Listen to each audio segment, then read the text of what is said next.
नमस्कार, मैं अशोक कुमार पांडे और स्वागत है आपका टीसीएच पर। हाजिर हूं इजराइल, फलस्तीन, लेबनान, ईरान, मिडिल ईस्ट और इसके बहाने सारी दुनिया की खबरें लेकर। सबसे बड़ी खबर सीरिया से ही है और मुतल्लिक है ये इजराइल और टर्की के शहंशाह कहिए, राष्ट्रपति कहिए, जो कहना चाहे कह लीजिए, एर्दोगान साहब पिछले पूरे 17 महीनों 18 महीनों में लगातार बयानात देते रहे फलस्तीन के लिए, लेकिन काम करते रहे इजराइल के लिए।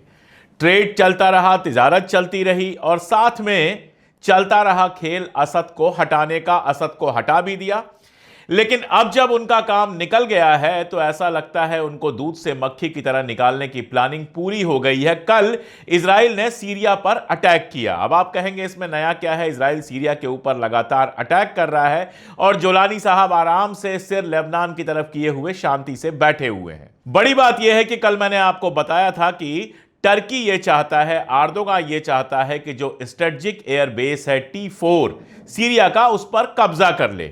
ये जो इजराइल ने हमला किया है, ये T4 पर ही हमला किया है। यानी साफ साफ यह है कि उसने एक सिग्नल भेजा है टर्की को, एर्दोगान को, कि अगर आप T4 पर कब्जा करना चाहेंगे तो आपको इजराइल से जंग करनी पड़ेगी। अब आप देखिए एर्दोगान किस तरह से फंसे हुए हैं। उनके यहां अपना आंदोलन चल रहा है।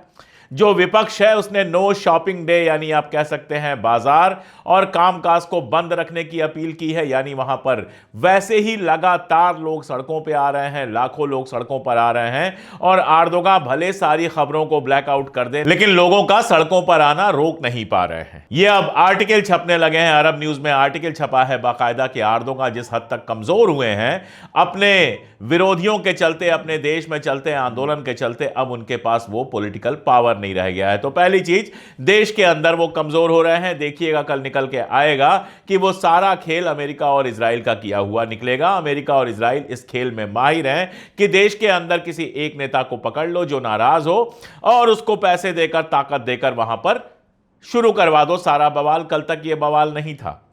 जब असद को हटा लिए, अपना काम पूरा हो गया, तो अब वहां पर बवाल शुरू हो गया। जेरूसलम पोस्ट में एक आर्टिकल छपा है और जेरूसलम पोस्ट के बारे में आप जानते हैं कि वो सरकार के इतना करीबी है कि कतर से पैसे लेने के जो आरोप लगे हैं उसमें जेरूसलम पोस्ट के एक सीनियर एडिटर का भी नाम आया है। कतर गेट पे मैं बात करूंगा, लेकिन अभी बात हो रही है टर्की की। तो जेरूसलम पोस्ट में एक आर्टिकल छपा है, उसका सिर्फ हेडिंग आप देखिए, आप ढूंढ के वो आर्टिकल पढ़ सकते हैं। वो आर्टिकल कहता है, Erdogan Turkey is a centre of broader Islamic resurgence. यानी इस्लामिक जो रिसर्जेंस हो रहा है, जो इस्लामिक आतंकवाद आप उनके लफ्जों में कहिए बढ़ रहा है, टर्की उसका सेंटर है। कल तक टर्की से कोई दिक्कत नहीं थी जब वो सीरिया में अपने लड़ाके भेज रहा था, अपनी आर्मी भेज रहा था और असद को हटा रहा था, और जिसके बाद एर्दोगान साहब को गुमान हो गया था कि अब तो वो दुनिया के 3 बड़े नेताओं में शामिल हो गए। तब तक एर्दोगान के ऊपर कोई इल्जाम नहीं था, लेकिन अब एर्दोगान के ऊपर सारे इल्जाम हैं। अब वो इस्लामिक आतंकवाद को भड़काने वाला भी हो गया और साथ में उसको सीधी सीधी धमकी दी जा रही है कि सीरिया को तुमने असद से आजाद कराया है, असद को सीरिया से हटाया है, लेकिन हटाने के बाद प्लेट में हमें सौंप दो। अगर उसमें अपनी हिस्सेदारी चाहोगे तो तुमको सीधे इजराइल से लड़ना पड़ेगा। अंदर जितनी टेंशन चल रही है, एर्दोगान अभी ये हिम्मत नहीं कर पाएंगे। तो दूध से मक्खी की तरह निकालने की ये जो आर्ट है, ये जो कला है, ये अमेरिका और इजराइल बहुत कायदे से जानते हैं। एर्दोगान इनके हाथों में कठपुतली बन के खेल रहे थे। उनको ये लग रहा था कि असद को हटा देंगे, सीरिया की गद्दी पर जुलानी को बिठा देंगे तो सीरिया को जैसे चाहेंगे वैसे चलाएंगे, लेकिन हुआ इसका उल्टा। गद्दी पर बिठाया उन्होंने जुलानी को, इसलिए कि वो उनका साथ देगा, लेकिन जुलानी अमेरिका और इजराइल के लिए काम करने वाला निकला। इजराइल के किसी हमले पर पलट के जुलानी ने कोई जवाब नहीं दिया है और T4 पर कब्जा करने की जो पूरी मंशा थी, अब वो पूरी मंशा खटाई में पड़ गई है। बहुत मुश्किल होगा एर्दोगान के लिए इससे उभर पाना, और जिस तरह के हालात बन रहे हैं, ऐसा लगता है कि टर्की की कुर्सी जो है, जो गद्दी है, कभी भी उससे खींची जा सकती है। तो जो अरब मुल्क इस समय इसराइल के पीछे पीछे चल रहे हैं, इसराइल की जी हजूरी में लगे हैं, अमेरिका की जी हजूरी में लगे हुए हैं, ज़बानी जमा खर्च करते रहेंगे ये फ़लस्तीन के लिए, लेकिन असल में काम इसराइल के लिए कर रहे हैं। उन्होंने अगर सद्दाम से नहीं सीखा, अगर उन्होंने लीबिया से नहीं सीखा, तो अब कम से कम एर्दोगान से सीखने की कोशिश करनी चाहिए। दूसरा एग्जाम्पल है इजिप्ट का। इजिप्ट ने भी सीधे गजा में कोई हस्तक्षेप नहीं किया, वो भी बयानात जारी करता रहा, जनता सड़क पे आती रही, बयानात जारी करता रहा, लेकिन असल में वो भी हमास के खिलाफ रहा और इसराइल का साथ ही दिया है। अभी तक आप जानते हैं कि उस पूरे इलाके में सबसे पहले इसराइल को मान्यता देने वाला, सबसे पहले इसराइल से समझौता करने वाला जो मुल्क है वो इजिप्ट है। सीसी सोच रहे थे कि शांति से सब कुछ गुजर जाएगा, तब तक ट्रंप ने विस्फोट कर दिया कि वहां से लोगों को निकाला जाएगा, फलस्तीन से, गजा से लोगों को निकाला जाएगा और उन लोगों में से बड़ा हिस्सा जो बसाया जाएगा वो सिनाई में बसाया जाएगा, इजिप्ट में बसाया जाएगा। उसके बाद वो बेचैन हुए, लगातार उन्होंने कोशिश की, अरब मुल्कों से मुलाकात की, सब कुछ किया और एक नया प्लान उन्होंने बनाया रीडेवलपमेंट का। अभी इस प्लान पर बात होती उसके पहले इसराइल ने अटैक कर दिया गजा के ऊपर, सीज फायर तोड़ दिया। अमेरिका और इसराइल दोनों मना कर चुके हैं कि ये जो प्लान आपने बनाया है वो हमको मंजूर नहीं है। अब हालत यह है कि लगातार इसराइल इजिप्ट के ऊपर प्रेशर बना रहा है। जिस तरह से एर्दोगान के ऊपर आर्टिकल छपा है, वैसे ही इजिप्ट के ऊपर भी आर्टिकल छपा है जिसमें बताया गया है कि वहां की जो मीडिया है वो प्रो हमास है और वो प्रो फिलस्तीनी है। ये कोई बताने वाली बात नहीं है, ना केवल मीडिया बल्कि वहां की जनता भी फलस्तीन के साथ खड़ी है। ज्यादातर अरब मुल्कों की जनता फलस्तीन के लिए सोचती है, दर्द रखती है।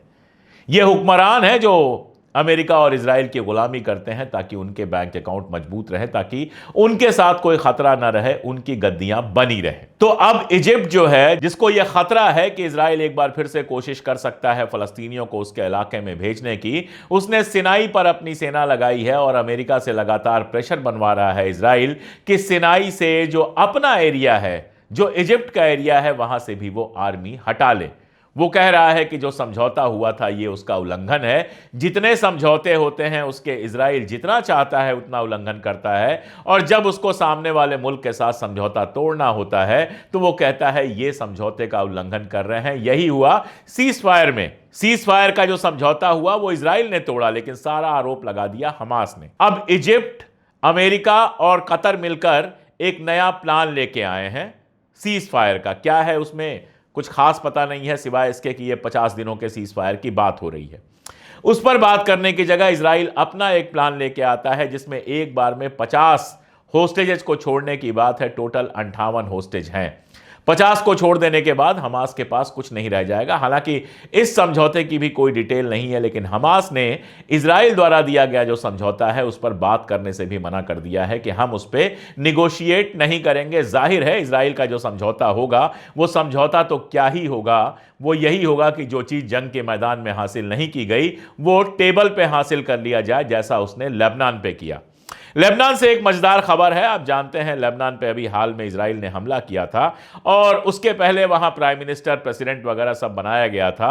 वहां के जो प्राइम मिनिस्टर बनाए गए थे, अमेरिका ने जिसको वहां का प्राइम मिनिस्टर बनवाया था, वो एक सेक्स स्कैंडल में फंसे हुए नजर आ रहे हैं। उनके ऊपर एक सेक्स स्कैंडल का आरोप है। अब उसमें आगे क्या होता है ये देखना होगा, लेकिन अमेरिका जब अपने पिट्ठुओं को बिठाता है तो वो ऐसे ही लोगों को ढूंढ ढूंढ कर बिठाता है। इस समय अमेरिका लगा हुआ है किसी तरह से यमन को रोकने पर। यमन पर लगातार हमले हो रहे हैं। अभी कल एक हमला हुआ है जिसमें एक ऐसे वाटर रिसोर्स को खत्म कर दिया गया है जो 50,000 लोगों को पानी पहुंचाता था।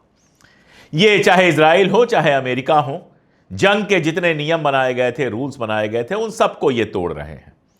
आप बताइए, लड़ाई हो रही है यमन के साथ और आप सिर्फ सिविलियन इलाकों पे हमला कर रहे हैं। आप 50,000 लोग जहां से पानी पा सकते थे उस इलाके पर हमला कर रहे हैं। ये कोई हमला थोड़े है, ये तो गुंडागर्दी है खुली। और साथ में मजेदार बात यह है कि इतने सब के बावजूद हूथी के ऊपर कोई असर नहीं पड़ रहा है। जेरूसलम पोस्ट में यह खबर छपी है और मजेदार खबर छपी है, वो ये है कि हफ्ते भर हो गए लड़ाई शुरू हुए, लेकिन हूथी कहीं से भी सरेंडर करता हुआ दिखाई नहीं दे रहा है। सरेंडर कहां से करेगा, क्यों करेगा? अभी कल उसने HSS ट्रूमैन, जो अमेरिका का जहाज है, उसके ऊपर हमला किया है। 14 रीपर आपके उड़ा चुका है। वो लगातार उसके लोग बयान दे रहे हैं कि फलस्तीन के लिए हमारी लड़ाई जारी रहेगी, चाहे अमेरिका कुछ भी कर ले। अमेरिका परेशान है, ईरान के ऊपर प्रेशर बना रहा है कि हूथी को रोको, लेकिन हूथी अभी फिलहाल किसी के रोकने से रुकने वाला नहीं है। अगर हम ये कहें कि वो अकेला है पूरे मिडिल ईस्ट में जो इजराइल और अमेरिका के साथ लड़ रहा है, तो इसमें कोई गलत बात नहीं होगी। वो अकेला लड़ रहा है, लेकिन नाक में दम किए हुए है अमेरिका का। लगातार उनके ड्रोन गिरा रहा है, लगातार उनकी जहाजें नुकसान पहुंचा रहा है, लगातार यूएसएस ट्रूमैन जैसे जहाज पर हमला कर रहा है, जो जहाज नहीं है, आप कह सकते हैं एक तरह से कैरियर है, जिस पर उनके हेलीकॉप्टर कैरी किए जाते हैं। और जेरूसलम पोस्ट छापता है कि हफ्ते भर की लड़ाई के बाद हूथी कहीं सरेंडर करता हुआ दिख नहीं रहा है। व्हाइट हाउस ने बड़े बड़े दावे कर दिए, लेकिन उनकी आर्मी भी यह मानने को तैयार नहीं है कि वो दावे सही हैं। व्हाइट हाउस ने दावा किया कि उनके मिसाइल मैन को हमने मार दिया। तुरंत वहां की आर्मी ने कहा कि हम इसको कंफर्म नहीं कर सकते हैं। पहले भी दावे किए गए कई लोगों को मारने के, और वो लोग अगले दिन प्रेस से मुखातिब नजर आए। तो हूथी के साथ जो लड़ाई चल रही है, चाह के भी अमेरिका वहां पर इंसानी जानों को नुकसान पहुंचाने के अलावा, बताया जा रहा है कि 9 के आसपास लोग वहां पे मरे हैं, इसके अलावा कोई बड़ा नुकसान हूथी का कर नहीं पा रहा है। और रेड सी से एक भी जहाज इस पूरे वक्फे में पास नहीं हुई है। आप इसके मानी समझ सकते हैं कि अगर जंग लड़ेगा हूथी तो बहुत लंबी चलेगी, अमेरिका या इजराइल के लिए आसान नहीं होगा। हूथी को हरा पाना, सऊदी अरबिया 10 साल तक अमेरिका की मदद से हूथी से लड़ता रहा है, और 10 साल में वो हूथी का कुछ खास बिगाड़ नहीं पाया। तो एक लड़ाई वहां पर चल रही है। दूसरी लड़ाई मैंने आपको बताया कि सीरिया के ऊपर नेतन्याहू ने हमला किया, उसमें भी 8-10 लोगों के मारे जाने की बात है। वो जो हमला है बेसिकली टर्की को चुनौती देने के लिए हमला किया गया था, यानी वहां भी आग लगी ही हुई है। अगर एर्दोगान आगे बढ़ते हैं और कुछ करते हैं तो वहां कभी भी जंग शुरू हो सकती है। इजिप्ट ने जो आर्मी लगाई है उस पर इजराइल को एतराज है, और कई सारे लोगों का कहना है कि हालात अगर ऐसे रहे तो इजिप्ट के साथ भी इजराइल की झड़प हो सकती है। वो सबसे एक साथ लड़ने को तैयार है, क्योंकि उसके सिर पर अमेरिका है। अब इन सबके बीच आती है ईरान की बात। उसके पहले मैं बताऊं कि फ्रांस के जो फॉरेन मिनिस्टर हैं, उन्होंने कल संसद में एक बयान दिया कि अगर ईरान के साथ एटॉमिक डील नहीं होती है तो निश्चित तौर पर जंग होगी। इस खबर के साथ यह भी जान लीजिए कि इजराइल के जो फॉरेन मिनिस्टर हैं वो फ्रांस जा रहे हैं। तो आप समझ सकते हैं कि धीरे धीरे यूरोप के भी जो अपने चाहने वाले मुल्क हैं, उनको अमेरिका तैयार कर रहा है ईरान के खिलाफ जंग के लिए। हालांकि जिस तरह का ट्रेड वार चल रहा है, आप देखिए कल क्या हुआ। कल रेसिप्रोकल टैरिफ लगा, उसके पहले इजराइल ने अमेरिकी सामानों पर सारा टैरिफ खत्म कर दिया था। इजराइल को लगा शायद हम बच जाएंगे, लेकिन उसके बावजूद ट्रंप ने 17% का टैरिफ इजराइल के ऊपर लगा ही दिया। 10% बेस टैरिफ, 17% यानी 27% का टैरिफ जो है वो इजराइल के ऊपर लगा ही दिया। भारत के ऊपर 26% का टैरिफ लगा है, 10% बेस जोड़ लीजिए तो 36% का टैरिफ लगा है। वैसे ही ओईसीडी की रिपोर्ट आई है कि इजराइल की इकोनॉमिक हालत खराब है, मूडी ने रेटिंग गिरा दी है। और उसके बाद जो ये हुआ है, अमेरिका ने जो किया है, जिस तरह से टैरिफ लगाया है, इजराइल की मार्केट का सत्यानाश हो रहा है। वैसे मार्केट तो अमेरिका में भी बहुत तेजी से गिर रही है, इसका क्या असर होगा वो बाद में देखा जाएगा। लेकिन ईरान के साथ बातचीत पर ऐसे इशारे आए हैं ट्रंप की तरफ से, जिससे लगता है कि ट्रंप शायद अभी हमला करने से बच रहे हैं। हालांकि मैं आपको बता दूं कि आए थे वो इस प्लान पर कि हम जंग नहीं लड़ेंगे, हम शांति करेंगे, लेकिन इस समय मिडिल ईस्ट में रिकॉर्ड आर्मी उन्होंने इकट्ठा की है, रिकॉर्ड हथियार इकट्ठा किए हैं। अमेरिका के जितने हथियार और जितने आर्मी इस समय मिडिल ईस्ट में हैं, उतने पहले कभी नहीं रहे। लेकिन जिस खबर की मैं बात कर रहा था वो खबर यह है, कई सारे अखबारों में अपने अपने तरीके से छपी है, कि ईरान ने जो कहा था कि मैक्सिमम प्रेशर में हम सीधे बात तो नहीं करेंगे, लेकिन इनडायरेक्ट टॉक्स हो सकती हैं। खबर यह आ रही है कि शायद ट्रंप जो है वो इनडायरेक्ट टॉक्स के लिए तैयार हैं।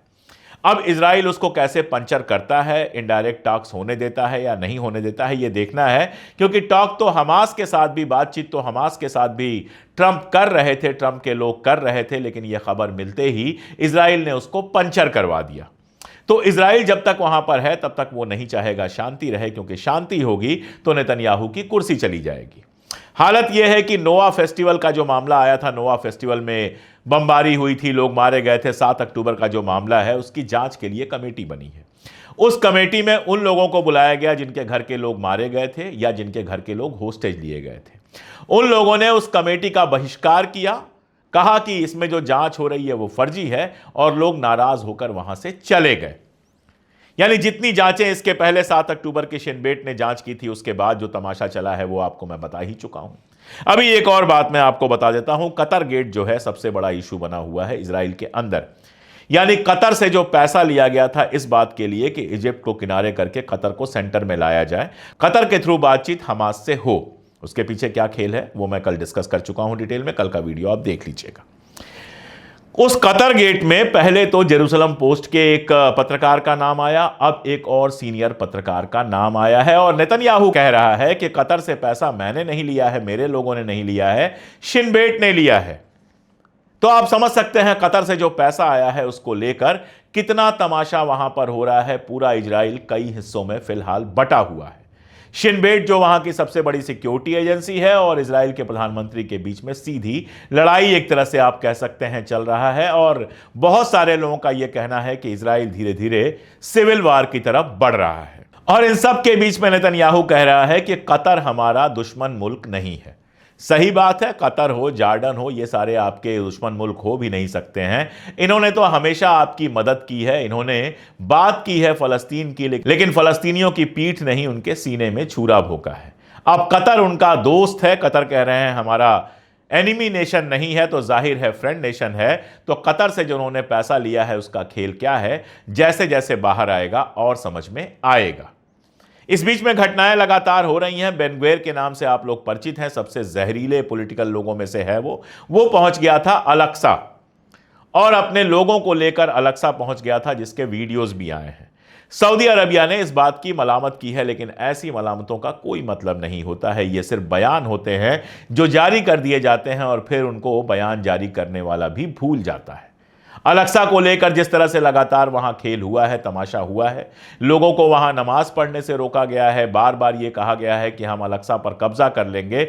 ऐसे में सऊदी अरबिया के एक लाइन के बयान का कोई मतलब नहीं है। ऐसे ही इंग्लैंड का एक बयान आया है कि इजराइल जो कुछ गजा में कर रहा है, एक्सपेंशन कर रहा है, वहां की 25-30% जमीन पर कब्जा करना चाहता है या गजा को 2 हिस्सों में बांट के एक कॉरिडोर बनाना चाहता है, ये सारे कुछ का हम समर्थन नहीं करते हैं, हम इसका विरोध करते हैं। क्या मतलब है इसका? आप हथियार देते रहिए, आप इंटेलिजेंस देते रहिए, आप यूएन में बैठ के सपोर्ट करते रहिए और उसके बाद एक लाइन का बयान दे दीजिए। इस बयान का कोई मतलब नहीं है। ऐसे बयानात बहुत सारे आए हैं और मुझे नहीं लगता कि ऐसे बयानात पर अब कोई ध्यान भी देता है। अखबारों को एक हेडलाइन मिल जाती है, इससे ज्यादा कुछ नहीं होता है। फिलहाल जो कुछ चल रहा है मिडिल ईस्ट में बेहद खतरनाक है। अगर ईरान के साथ वाकई ट्रंप की बातचीत होती है और कुछ दूर तक पहुंचती है तो ईरान के साथ जंग टल सकती है। अर्दोगान अगर खामोश रहते हैं, अपनी सरकार किसी तरह से बचा ले जाते हैं तो ठीक है, लेकिन अगर सीरिया की तरफ वो आगे बढ़ते हैं तो इजराइल से कभी भी उनकी जंग हो सकती है, जो एक बड़ी जंग बदल सकती है। सीज फायर की कोशिशें अमेरिका, इजिप्ट और जॉर्डन मिलकर कर रहे हैं, लेकिन फिलहाल वो कहीं पहुंचती नजर नहीं आ रही हैं। और इस बीच में जो अल कुद्स है, यानी कि हमास का जो ब्रिगेड है, उसने भी कई हमले किए हैं इजराइल के अंदर। तो सीधी सी बात है कि इजराइल और हमास के बीच में भी जंग शुरू हो चुकी है। हूथी लगातार हमले कर रहा है, वो मानने वाला नहीं है। रेड सी फिर से डिस्टर्ब एरिया है और रेड सी से इजरायली जहाज, जब से हूथी ने हमला शुरू किया है, एक इजरायली जहाज पास नहीं हो पाया है। तो ट्रंप कितनी भी बातें कर रहे थे शांति की, जंग रुकवाने की, लेकिन दरअसल ऐसा लगता है कि ट्रंप पहले से भी बड़ी एक जंग में ढकेलना चाहते हैं, न केवल मिडिल ईस्ट को बल्कि पूरी दुनिया को। अब देखना है, एक तरफ वो ट्रेड वार कर रहे हैं, तिजारत की जंग कर रहे हैं, दूसरी तरफ हथियार की जंग की बात कर रहे हैं। ये सब मिला जुला कर कहां जाएगा ये देखना होगा, लेकिन इतना तय है कि इस मौके पर अगर कोई वार शुरू होती है तो पूरी दुनिया के लिए बेहद खतरनाक होगी। ये बात बार बार दोहराना इसलिए जरूरी होता है कि वो खतरा आप तक भी है, हम तक भी है। मौका था अरब मुल्कों के पास कि एक बार जब इजिप्ट ने प्लान बना दिया था रिकंस्ट्रक्शन का, तो पूरी ताकत लगाकर जंग रुकवाते और रिकंस्ट्रक्शन शुरू करते, लेकिन ऐसा लगता है कि उनकी जो रुचि है, उनका इंटरेस्ट है, वो हमास को ख़त्म करने में ज़्यादा है, इजराइल और अमेरिका के साथ तिजारत बढ़ाने में ज़्यादा है। शांति वांति उनके किसी प्रायोरिटी में फ़िलहाल मुझे दिखाई नहीं देती। अभी के तो यही हालात हैं, आगे जैसे जो डेवलपमेंट होगा हमेशा की तरह बताता रहूँगा। जुड़े रहिए हमारे साथ, देखते रहिए हमारे वीडियोज़, इनको पहुँचाइए अपने दोस्तों और रिश्तेदारों तक। अगर हमारी ताकत बनना चाहते हैं, हमारी मेंबरशिप ले लीजिए, 3 रुपये रोज़ से भी कम की हमारी मेंबरशिप है, लेकिन ताकत हमें इससे बड़ी मिलती है। इसके अलावा आप हमारी सीधी मदद कर सकते हैं, सुपर थैंक्स दे सकते हैं, और अगर यह सब मुमकिन ना हो और चैनल को सब्सक्राइब भी ना किया हो तो चैनल सब्सक्राइब जरूर कर लें। आज के लिए इतना ही, बहुत शुक्रिया।